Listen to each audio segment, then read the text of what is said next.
Hello from wherever you might be watching us from, and welcome back again to the Ictj platform. I am your regular host, Ansumana Isoinyasi, and with me in the studio today is, these are some very familiar faces.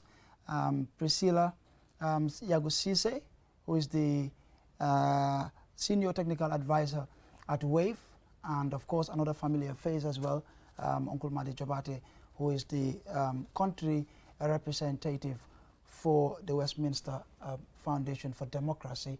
Welcome to the program. Thank you very much. It's great having you both on this platform. Priscilla actually is a regular, face on this platform, except for Uncle Madi, who we are also very much happy to have with us today. But first, I would engage both of them to tell us briefly about the various organizations they're representing. And then we can go into today's topic of discussion, which is on the TRC final report and the way forward. Of course, as you're all aware, following the change of government in 2017, the Gambia government was engaged in a transitional justice process, and this included the establishment of the TRC. The TRC's mandate includes coming up with an accurate historical record of human rights abuses that occurred under Jammeh's rule, and of course to also come up with recommendations which we're all looking forward to. So Uncle Madi, welcome to the program once again. Tell us briefly about your foundation. Thank you, and good to be here. So I represent Westminster Foundation for Democracy. Even though on this platform I'm not sitting here in that capacity, but yeah, Westminster Foundation for Democracy, or WFD, came to the Gambia in 2018 after the change, as part of many other international initiatives to support, the transition of the country towards democracy. So WFD has been in the country since 2018 and mainly focused on building capacity of the National Assembly.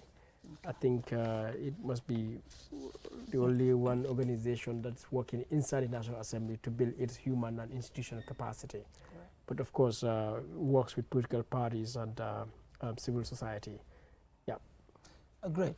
So that's the Westminster Foundation for Democracy for you, or WFD in short. Priscilla, take us through WAVE.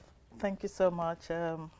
WAVE is the Women's Association for Victims Empowerment, and it's a women's-led organization which is working with women in general and women victims in particular, also supporting them in this transitional justice process and engaging in different initiatives as well, such as awareness raising, capacity building, advocacy, and trying to ensure that women continue to have a voice in the whole TJ process. And we work in collaboration with a number of different organizations and civil society organizations. Maddie, of course, is a strong supporter of the TJ process. And so we all engage together, collaborate, and try to see how we can find paths to get through to the ways we're trying to get through in ensuring that victims' voices are amplified in this TJ process. Great. So that is WAVE for you as well. So we will now delve into our topic of discussion for today, which is, like I said earlier, on the TRC final report. The TRC final report and the way forward. But before we talk about the way forward, first let me engage you on the TRC final report. We've all been looking forward to it, and it appears we still have to keep looking forward to it, at least for some time. Yeah. It's definitely concerning, even worrying, that up to this moment the TRC report is not out. Mm-hmm. I try to understand why that is the case. We should have had this report since July, and now we're almost to the end of the year, and coming at the time when we are also engaged with the presidential election. Indeed. So I'm not just worried about the report itself being out, but also I'm worried about the timing, so that the attention the report deserves may be diluted because not just the government, political parties, but citizens also, we are all also preoccupied with the elections, yeah. so that the necessary attention we should have given to the TRRC, you know, may not be there. So that all the more makes it concerning for me, honestly. Priscilla? Similar views with Madi. It is concerning that the delay of the report's submission would impact on other processes which are unfolding in the country. But I take comfort in what so many of the TRC has said, and you meet one-on-one with different commissioners and they tell you, you know, unofficially and off cuff that they're working hard to get the report out. And it is, of course, a really tasking job, so that we recognize. And we just hope that report will be out soon. But it definitely is of concern that the delays would impact on some of the processes. Talking about impact that it could have on some of the processes, Uncle Madi, earlier you mentioned the elections as well, and the impact it could also have as far as the, accessing the report, not just, submitting it to the president, but of course there is also a process as well. Once it's submitted to the president, it has to pass through a certain process before members of the public will also have access to it. With elections also now coming in, how is this going to impact, as far as the delay is concerned? Because already, the delay has already happened. It was postponed twice, if I can recall. And now you have elections also coming in as well. Yeah, so certainly it may not affect the election. The election will go ahead. So one can look at it from two perspectives. The fact that it is delayed and the concern we express because of the attention that may not be given it.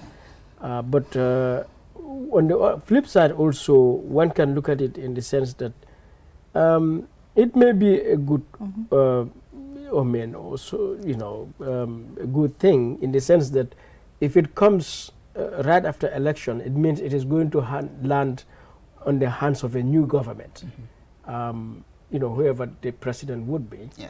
And so it means that president is starting with the TRRC recommendations. Yeah. And so if you have a president with the right political will, it's a good opportunity really to implement those recommendations. Just as at the same time too, if the necessary political will doesn't exist, it means we have prolonged this process. And as Priscilla said, it is going to impact on other processes. We have to bear in mind transitional justice, which I'm sure a lot of those things would be highlighted in the report, is not just about reconciliation, reparations, and justice in terms of making sure there's accountability and all of that, but it also is about legal reforms, institutional reforms, sure. And so constitutional reforms, and other issues that affect our socio-cultural, systems and institutions and processes, and I'm sure all of these issues would be raised in the report. So it gives the president, the new president, a huge opportunity to take advantage of that and do the reforms that should have been done since 2017, because security sector reforms, for example, have not been done as we expect them to be. We don't have a new constitution, and these are all transitional justice issues. Yeah. So in that aspect, I think it may be a blessing that we have the report soon after the election. But at the same time, if you don't have a president with the necessary political will to do what needs to be done, it means we are merely prolonging our calamity or misfortune, and which is a huge missed opportunity. So Priscilla, Uncle Madi has highlighted a very salient point, which is the importance of the entire TRC process itself. It's not just about the reparations, and all of that, but even the recommendations and how it is going to help us in reforming, most of these sectors, especially society itself.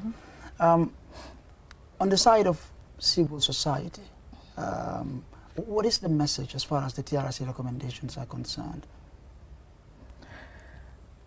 There are many. I mean, I think we are all expectant that the recommendations will definitely follow through from the findings and the revelations that came out from the different TRC hearings, both in public and in-camera hearings, as well as from the testimonies of so many individuals who did not necessarily appear before the TRC.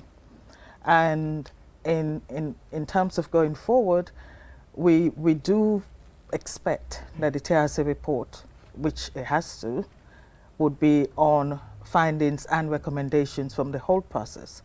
But then in a much more deeper way, we also expect that it would, even if it doesn't, but civil society would have to continue engaging in so many different levels and factors which we have to take into account. Right now we're in a situation where, regrettably, there are so many factors, be it ethnic, religious, political, and different senses, right? So we need to build those factors in one way or the other. We need to build social cohesion for our nation as a whole to be able to go through that process which also involves individual healing and community healing. The nation as a whole, the state, would also have to work on social cohesion before we can even start talking about, or alongside, processes of national reconciliation.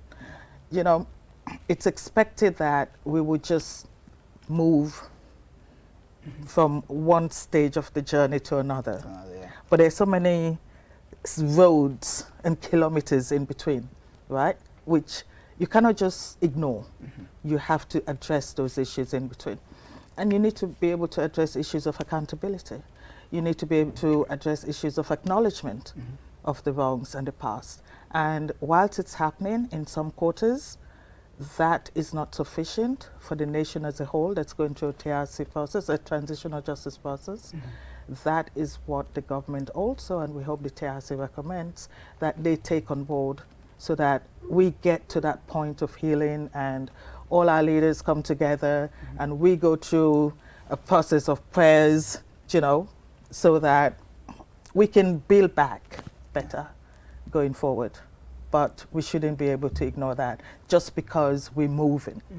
And like Madi says, whoever the government of tomorrow years is in place, the report provides opportunities for them to be able to make good for the people of the nation. Now that's important. Uncle Madi, earlier you mentioned having the political will, to address whatever recommendations that will be set out in the TRC report and by the TRC rather. How important is it to have the recommendations implemented? Because this has also been a major, issue that people have been talking about.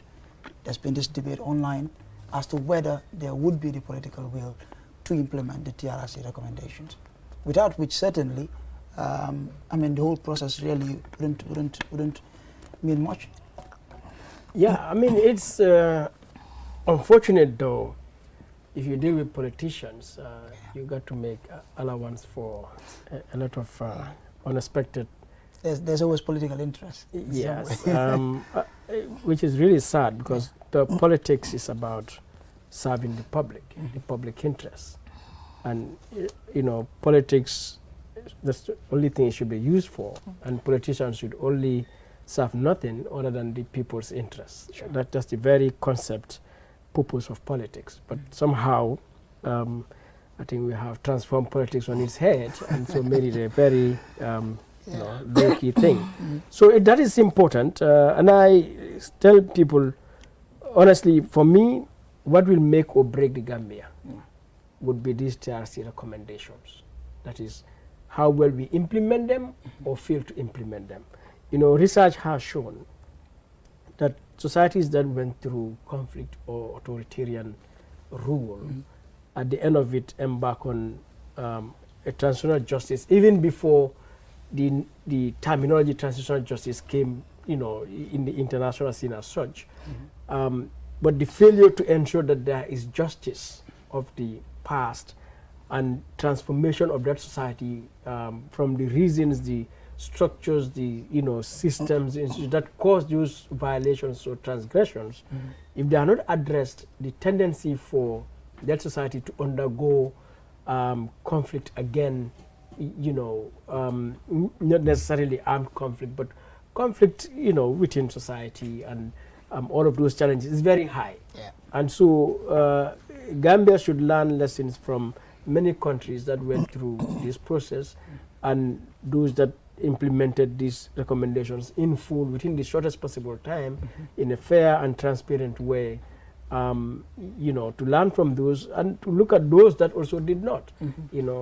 Just this morning I was somewhere and saying when the xenophobic attacks took place in South Africa, I mean, we all got furious. How can these South Africans attack their fellow Africans when we all took part in the fight against apartheid, on their behalf?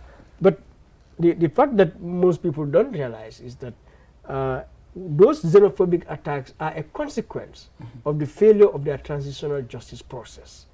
So that even though, it was led by reputable people like Desmond Tutu, it was one of the most celebrated processes, in the world, the South African TRC. But at the end of the day, fundamental structural changes did not take place, political, economic, social. And that's contributing to the crisis. All right. And so these things are going to manifest because if they perpetuate, forcing the vast majority of the people in deprivation, in poverty, without access to basic services, and more importantly, deprived of land, you are going to see reactions. And so to say, therefore, the Gambia should also realize that we may not have had apartheid or armed conflict like Rwanda or Liberia, but our country has serious injustices embedded in our political, social, economic, cultural systems and institutions and processes, all right, which have become more pronounced during the dictatorship. We've seen people testify, and you can see the element of culture, of religion, of traditions, how these institutions or personalities and so on were being, manipulated to, entrench the dictatorship and abuse rights, not to mention sexual and gender-based violence where people use their power, their positions, to exploit women and so on and so forth.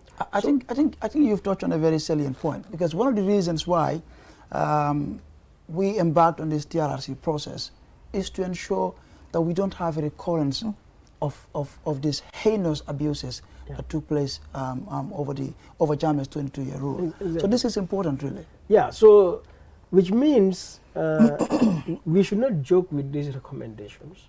Government should take ultimate responsibility in a very inclusive, transparent way to make sure these recommendations are implemented so that we don't just deal with the past, but we build a new society of justice, of equality.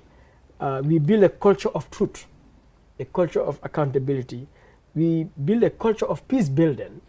And in this process, government has to take leadership and civil society to also recognize a very important point, that it is not merely about victims and survivors, but transitional justice is also about perpetrators, because they are human beings, they are citizens. They also need reconciliation, not with the victim or the survivor, but to reconcile even with themselves. Just as a victim would reconcile with herself or with himself for acknowledging, coming out to testify and understand and know what happened to him or her and why. A perpetrator also reconciles with himself or herself for taking part in that act. And so all of this put together is what will remake our society, restore, people's rights and dignity. And so what we need to impress on the politicians that no political expediency or any objective should make you delay or derail the implementation of recommendations. Take a very responsible, mature, transparent, and inclusive process. And I would tell any person who becomes president that you will create a legacy, all right? You will create a reputation for yourself that not just Gambia, but around the world and future generations would cite you as an example. That is an honor that you should not miss that opportunity. Absolutely. Very true. Very true. Be reminded you following the Ictj program here on QTV, and I am Ansmane Sonyasi. Your host with me today is Uncle Madi Jobate of the Westminster Foundation for Democracy, and our very own friend and aunt as well, Priscilla Yagusise, Senior Technical Advisor at WAVE. Would you want to add to what Uncle Madi just said regarding the implementation of the TRC recommendations? Madi says a mouthful, you know. But no, he's right. Seriously, it is important. I'll just pick from where Madi left off. It would bode. It has to.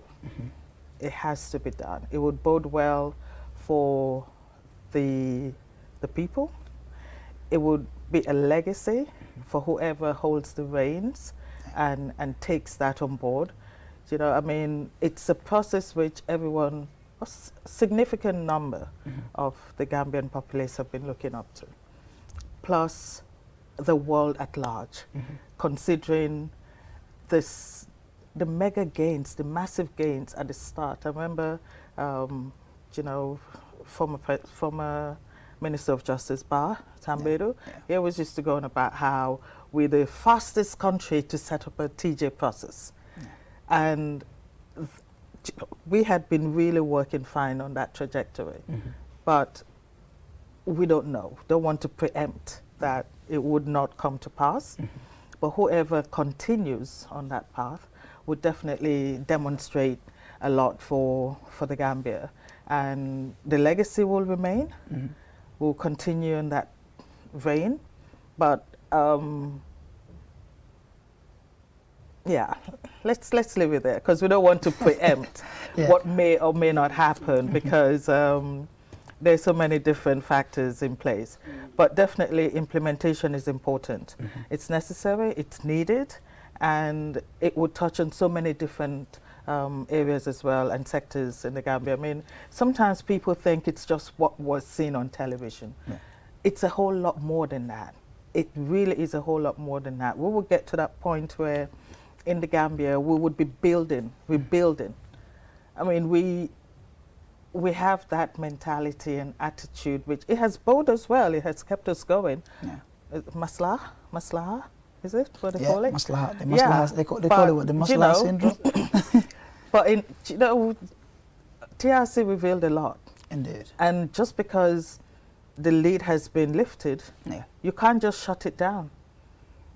You need to try and fix that. And there's so many ways in which those can be fixed. It will not be 100%, it will not be perfect, but you can't ignore them as well.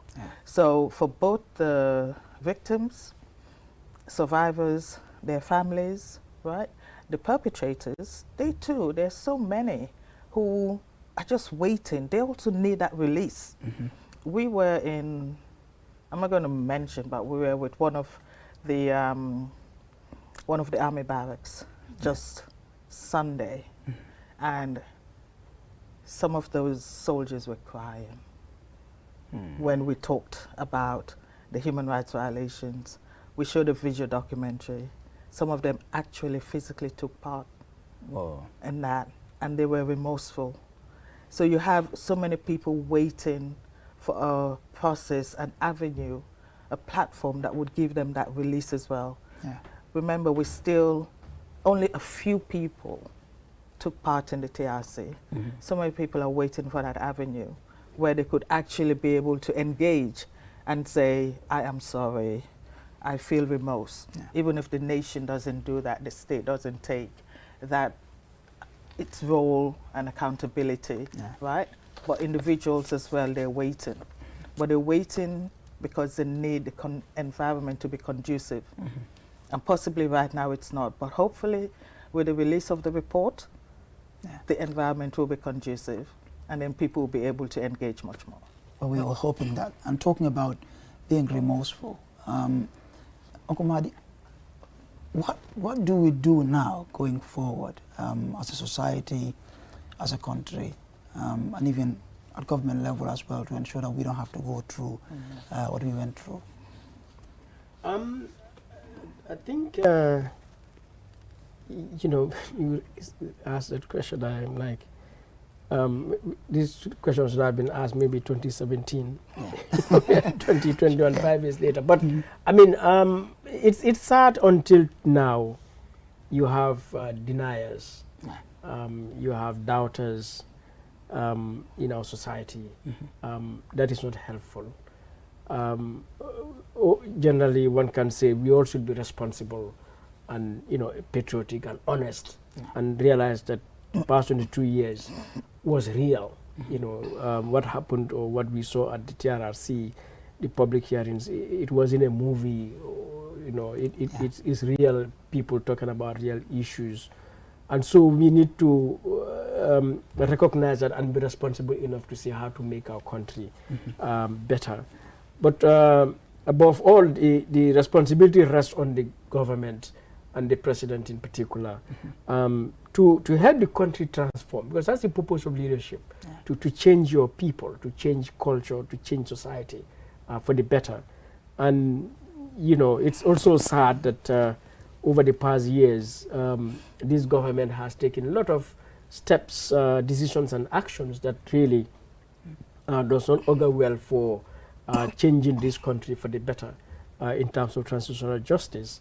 And, you know, now, I mean, even civil society, I would say we could have done a lot more, you know, than what, you know, really happened. But we can see it for all across the society, the private sector, the media, you know. There are a lot more we could have done as a people.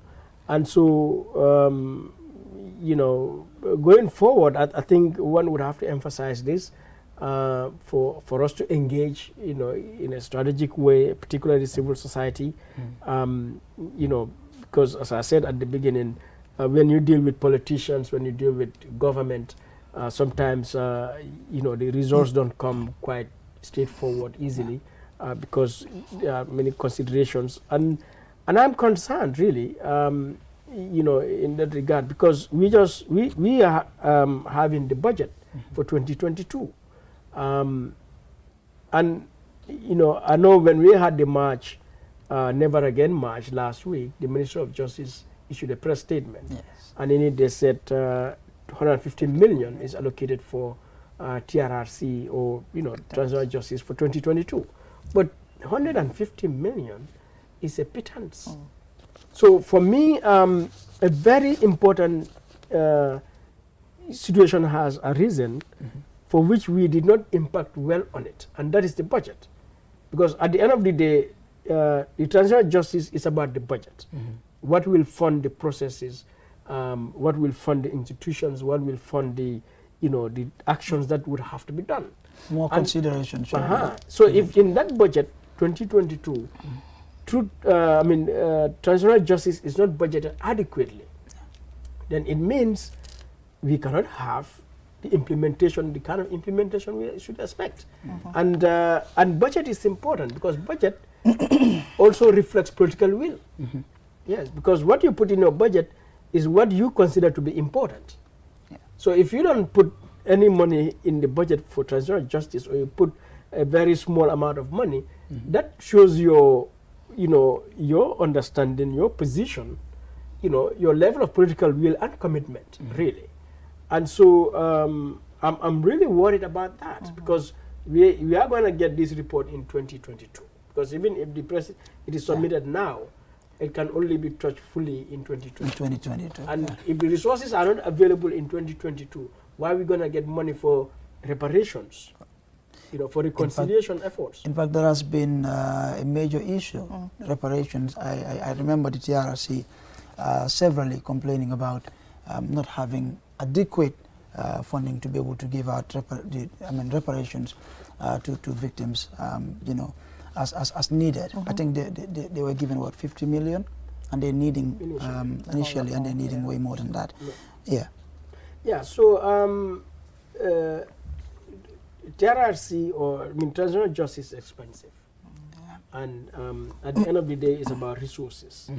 And right now, I would have expected government would put a substantial amount of money for transitional justice.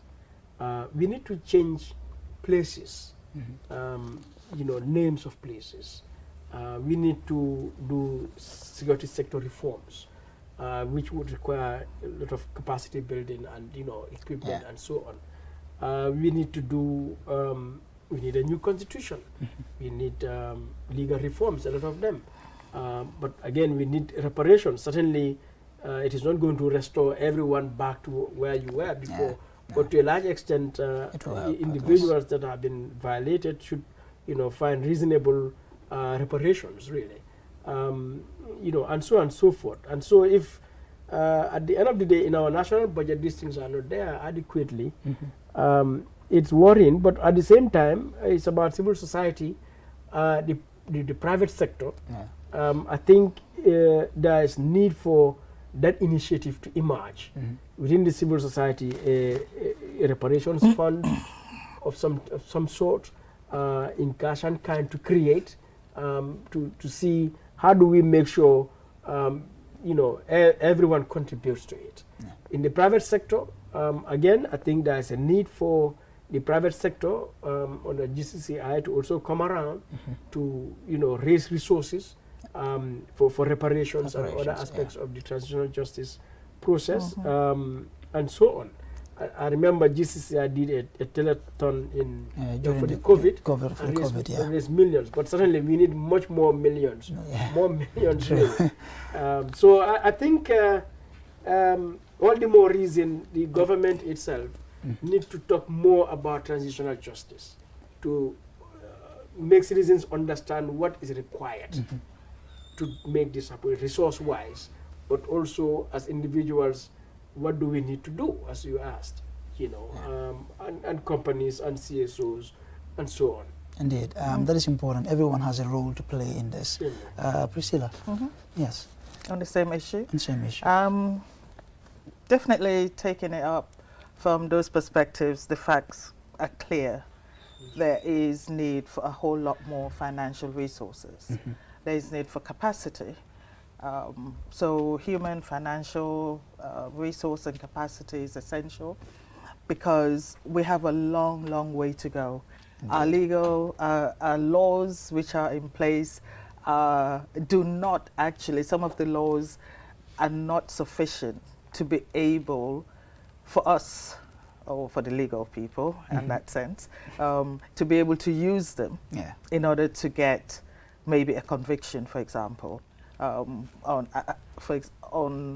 the legal books right now, there's nothing which would, through which we can articulate the crime of enforced disappearance, extrajudicial killings.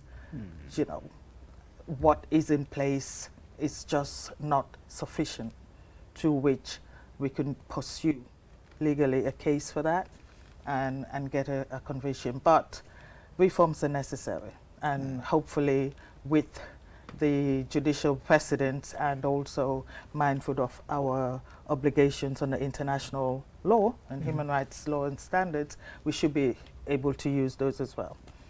That's on the one hand. On the other hand, you know, I really also submit that it's not just about that 150 right now. A lot of people might think, or some people might think, oh, that's a whole lot of money.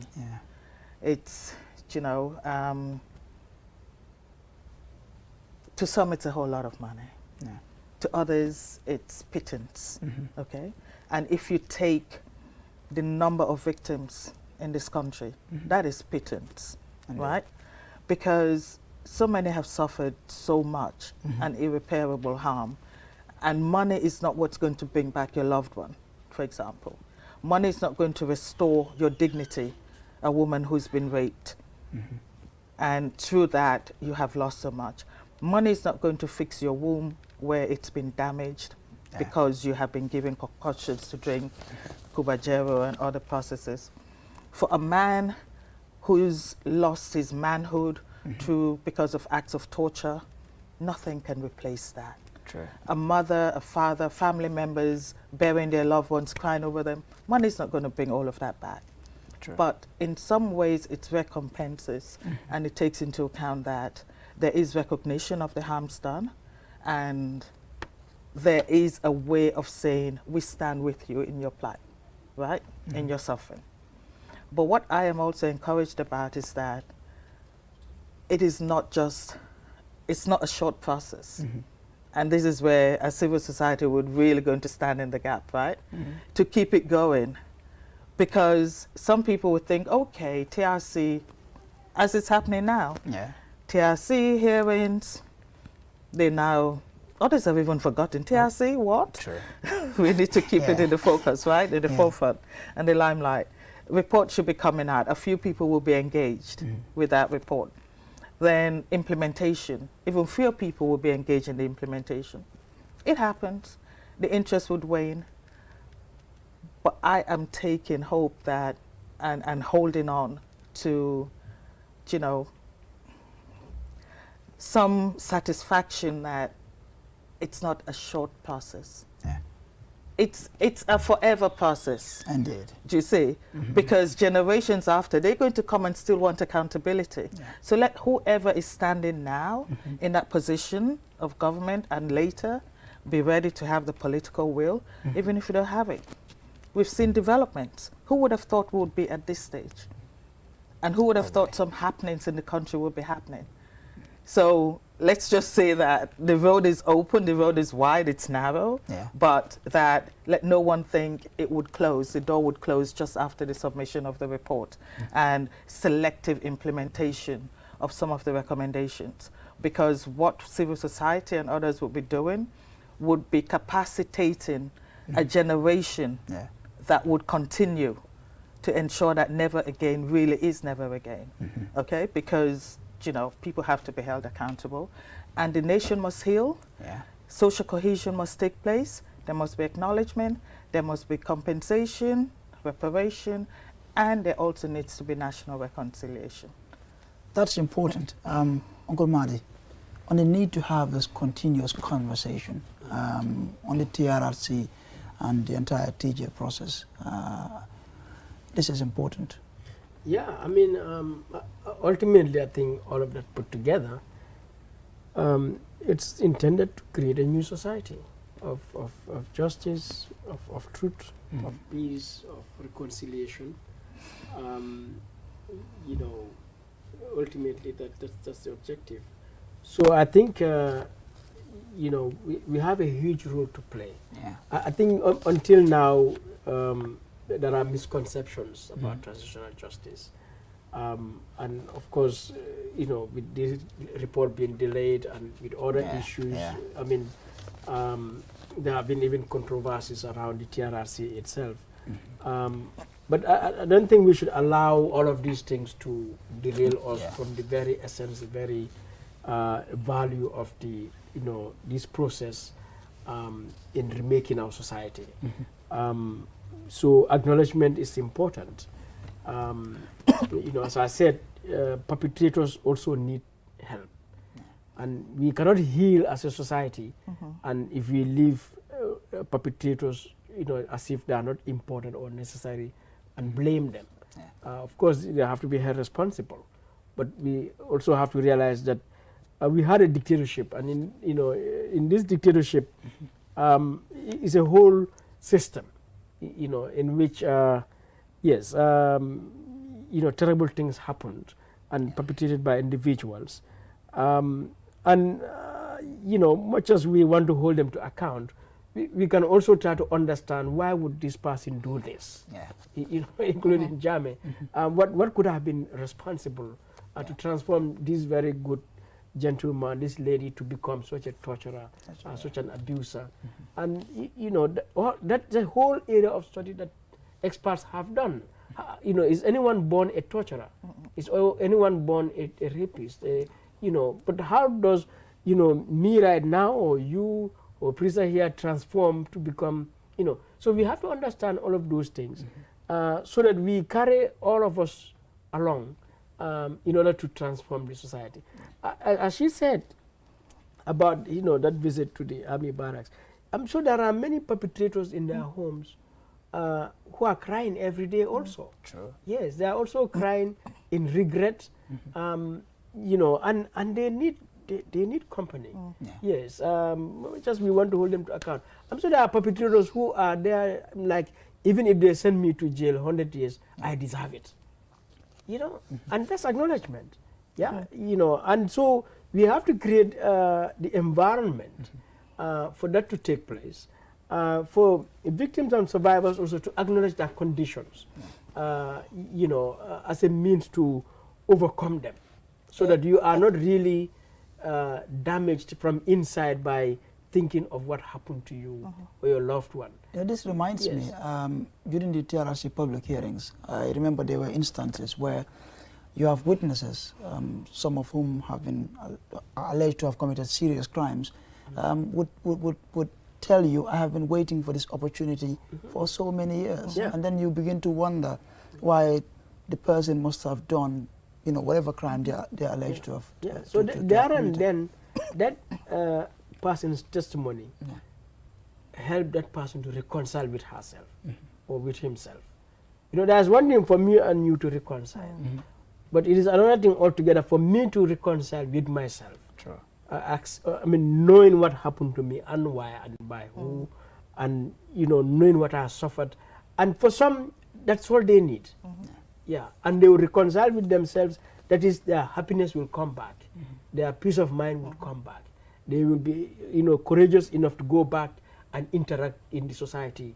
You know, previously they were sad. They were very sad, I mean, very isolated and so on, worried, I mean, no peace in their minds. But with that testimony, it brings reconciliation, that acknowledgement. It's the same for the perpetrator. Yeah, so, you know, and of course it goes on to all the other things she has highlighted.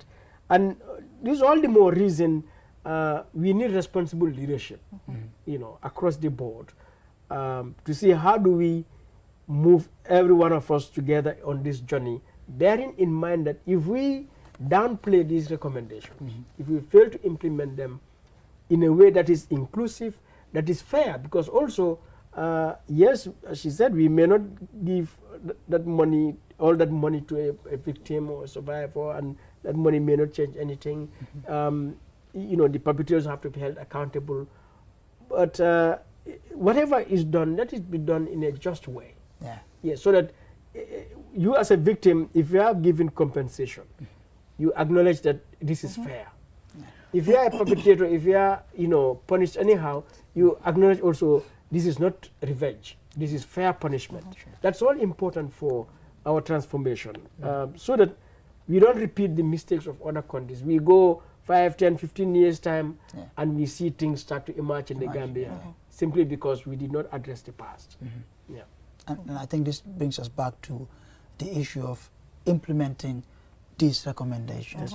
It's important for us to make any progress to avoid having to go through what we went through, you know, for 22 years. Really, we have to make sure the foundation is strong enough, you know, for this building to stand. So I'm afraid we're running out of time, and I would want each of you to re-emphasize again on the need to have the TRC recommendations implemented, and for everyone to support the process as well, be it civil society, be it the media, be it government, and anyone, especially international partners as well, to support this process. It's important, society needs it, Gambia needs it. Yeah, just as you've said.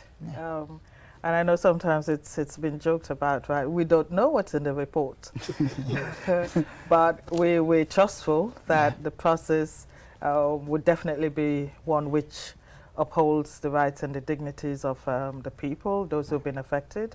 It's about the country's progress, the country's healing, and it's just about an inclusiveness, right? Take into account the different gender dimensions, the dynamics, and who's done what, why and how, as Maddie has also alluded to. But then alluded to. And it's also, like it's also said, you know, we need people to come on board. Okay. You know, sadly, if it's a case about this is about you and this is about us, we don't know. In life, you can never tell. The world is an orbit, it's spinning. You can never tell when something would come around your end and your door, and in whatever shape or form. So let's, as best as we can, even though there are deniers, and there'll always be people in denial, that's fine, you're entitled to your opinion, but do not rubbish someone else's experience, right? To the point that you belittle them for whatever they might have gone through. So to get all the stakeholders on board and to get maximum support from everyone, the Gambian populace, civil society, the victims being with them, their families and supporters, also recognizing the challenges which some of the perpetrators themselves have found themselves in to be in the position they did. A number of them say, you know, we were obeying orders. There is a limit to how much you have to obey orders. If everyone refuses to obey a bad order, we think we will get to a point where the nation as a whole would not be going through some of the violations and abuses which need not happen, but they happen because of excesses, right? So media, communities, civil society, international organization, all of them coming together and all of us standing in the bridge and having platforms like here with, you know, our partners, Ictj and the rest, and everyone else coming on board and really pushing through. But let me also, before we go, just take this moment to acknowledge and recognize the work which the commissioners have done and everyone who was involved with the whole TRC process. It was really tasking. I mean, we were with so many victims, right? And so many situations, communities, engagement. And it's not an easy process, emotionally tasking. I wonder how many of those people themselves have been able to get psychosocial support to deal with the trauma of all the work they have done with. We recommend psychosocial support for a number of individuals, victims and perpetrators. But I wonder how many of the TRC staff have actually gone through that themselves. So kudos to them for doing a great job. And we really hope that, you know, there'll be the report would be implemented in the ways it should be implemented. But we're also patient, and we're looking forward to just working with the government and everyone else to get to that point where we'll be ticking the boxes and making comments for what needs to be done going forward. Great. Madi? You know, I'm enjoying the conversation.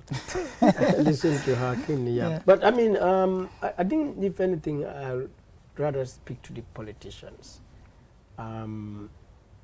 You know, I don't know whether I should play it or, you know, urge them or, you know, whatever. But just to say, to recognize that the transitional justice process is about the life of the country, honestly. The TRC report is about the life and the future of this country. And it is not outside politics. It is not secondary to politics. It is not outside of their mandate, you know. It is not a project. It is actually the national agenda that they must recognize as it is and implement accordingly. You know, and I said earlier, if they implement this well, any president who ensures the implementation of this report, you know, you are setting a best practice for the rest of the world. You are setting a legacy, and certainly you are upholding, you know, the respect, the sovereignty of Gambians as a people who, you know, want justice and you know, peace in their lives. So I would appeal to all the political party candidates, all the political presidential candidates. I was actually going to come to that. Yeah. So all of you would at least have to say something to encourage them to commit themselves to this process. Yeah. So that is it. I want to encourage all of them. You know, whatever manifesto you have, it is central to this report, and this report is central to your manifesto. Indeed. Yes. You know, the peace and stability of this country rests on this report. The good governance and the democracy of this country rests on this report. You know, to create a peaceful, you know, equal society rests on this report. So my appeal really, I would encourage all the presidential candidates that make this TRC report #1 priority. It will fit with everything that you should do as a leader of your people. And so that would be my appeal to them. And I hope we would have a president, you know, from among them who would come and recognize this report and put it on his desk every morning. Desk. Right. Yeah, well, you know, on his desk in terms of seeing it every morning and making sure he implements it. And not to put it in some shelf over there or send it somewhere else, but to make it a personal agenda as a president, as a political agenda, that I want to build a new Gambia. You know, and I think there's not a greater honor, really, for one to do that. And, you know, so I hope they do so. But that's my appeal. Okay. Priscilla? Yeah, I agree. I agree, definitely. It needs to be prioritized in different forms. You know, the beauty is that many people are riding on the backs of this TJ process, the transitional justice process. So to be able to have had the space, because the space opened, right, to allow the political dynamism which we have now, and it'd be a shame to just shut the door on, you know, one of the key elements of the transitional justice process, which is the TRRC process, Truth, Reconciliation and Reparations Commission, that process. So really and truly hope that they all recognize that, they hold on to it, and make it a priority. And it ought to be a priority, because either which way, in one way or the other, we love saying it here, don't we, that we are all connected, we are all related. So now that you need to really have that proof, show us how. Important. That a family of yours or a friend of yours or someone you're close to, someone who's close to someone who's close to you is affected. And you're doing it for them, even if you don't know there's someone else, right? But it's all about political maturity, and it's about interest for the nation. And we also hope that in the process, whoever is sitting in that chair and leading the nation will also consider the other reforms that are essential, but which right now are at the back burner. They have to also happen. Important. I'm afraid that is all the time permits. Hopefully we would come back here again, you know, some other time. And, you know, it's been really great talking to you, Priscilla, Uncle Madi, and we want to thank Ictj as well for supporting this program. So until we come your way some other time, on behalf of Uncle Madi, Priscilla, Ictj, and I mean, we were supposed to have Aisha, unfortunately. She couldn't make it, but we look forward to engaging all of you again, you know, in our subsequent programs. Until then, on behalf of all of us here, and of course the entire production team, we thank you.